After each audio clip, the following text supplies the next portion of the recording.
Naaman, the commander of the Syrian army, was highly respected and esteemed by the king of Syria, because through Naaman, the Lord had given victory to the Syrian forces. He was a great soldier, but he suffered from a dreaded skin disease. In one of their raids against Israel, the Syrians had carried off a little Israelite girl, who became a servant of Naaman's wife. One day she said to her mistress, "I wish that my master could go to the prophet who lives in Samaria. He would cure him of his disease." When Naaman heard of this, he went to the king and told him what the girl had said. The king said, "Go to the king of Israel and take this letter to him." So Naaman set out, taking 30,000 pieces of silver, 6,000 pieces of gold, and 10 changes of fine clothes. The letter that he took read, "This letter will introduce my officer Naaman. I want you to cure him of his disease." When the king of Israel read the letter, he tore his clothes in dismay and exclaimed, "How can the king of Syria expect me to cure this man? Does he think that I am God, with the power of life and death? It's plain that he is trying to start a quarrel with me." When the prophet Elisha heard what had happened, he sent word to the king, "Why are you so upset? Send the man to me, and I'll show him that there is a prophet in Israel." So Naaman went with his horses and chariot and stopped at the entrance to Elisha's house. Elisha sent a servant out to tell him to go and wash himself 7 times in the river Jordan, and he would be completely cured of his disease. But Naaman left in a rage, saying, "I thought that he would at least come out to me, pray to the Lord his God, wave his hand over the diseased spot, and cure me. Besides, aren't the rivers Abana and Pharpar back in Damascus better than any river in Israel? I could have washed in them and been cured." His servants went up to him and said, "Sir, if the prophet had told you to do something difficult, you would have done it. Now why can't you just wash yourself, as he said, and be cured?" So Naaman went down to the Jordan, dipped himself in it 7 times, as Elisha had instructed, and he was completely cured. His flesh became firm and healthy, like that of a child. He returned to Elisha with all his men and said, "Now I know that there is no God but the God of Israel. So please, sir, accept a gift from me." Elisha answered, "By the living Lord, whom I serve, I swear that I will not accept a gift." Naaman insisted that he accept it, but he would not. So Naaman said, "If you won't accept my gift, then let me have 2 mule loads of earth to take home with me, because from now on I will not offer sacrifices or burnt offerings to any god except the Lord. So I hope that the Lord will forgive me when I accompany my king to the temple of Rimmon, the god of Syria, and worship him. Surely the Lord will forgive me." "Go in peace," Elisha said, and Naaman left. He had gone only a short distance when Elisha's servant Gehazi said to himself, "My master has let Naaman get away without paying a thing. He should have accepted what that Syrian offered him. By the living Lord, I will run after him and get something from him." So he set off after Naaman. When Naaman saw a man running after him, he got down from his chariot to meet him and asked, "Is something wrong?" "No," Gehazi answered, "but my master sent me to tell you that just now 2 members of the group of prophets in the hill country of Ephraim arrived, and he would like you to give them 3,000 pieces of silver and 2 changes of fine clothes." "Please take 6,000 pieces of silver," Naaman replied. He insisted on it, tied up the silver in 2 bags, gave them and 2 changes of fine clothes to 2 of his servants, and sent them on ahead of Gehazi. When they reached the hill where Elisha lived, Gehazi took the 2 bags and carried them into the house. Then he sent Naaman's servants back. He went back into the house, and Elisha asked him, "Where have you been?" "Oh, nowhere, sir," he answered. But Elisha said, "Wasn't I there in spirit when the man got out of his chariot to meet you? This is no time to accept money and clothes, olive groves and vineyards, sheep and cattle or servants. And now Naaman's disease will come upon you and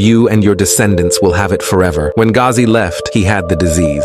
Hey there, have you been blessed by this story? Here are some lessons to take with. 1. Faith and humility. Naaman, a powerful commander in the Syrian army, humbled himself and showed faith by following Elisha's simple instructions for healing, even though it seemed beneath his status. 2. Power of obedience. Naaman's healing came as a result of obeying the prophet's instructions to wash himself in the Jordan River 7 times. This demonstrates importance of obedience in receiving blessings from God. 3. God's healing and grace. Naaman's healing was a demonstration of God's power to heal and show grace to those who come to him in faith. It shows that God's healing is not limited by human boundaries or expectations. 4. Importance of servanthood. Naaman's healing also highlights the role of servants in bringing about God's work. It was through the words of a servant girl that Naaman learned about Elisha and sought healing. 5. True worship and acknowledgement. Naaman's encounter with God led him to acknowledge the one true God of Israel and vow to worship him alone. This underscores the importance of true worship and acknowledging God's supremacy. intimacy. Overall, the story of Naaman's healing is a powerful reminder of God's ability to heal, the importance of faith, humility, obedience, servanthood, and true worship.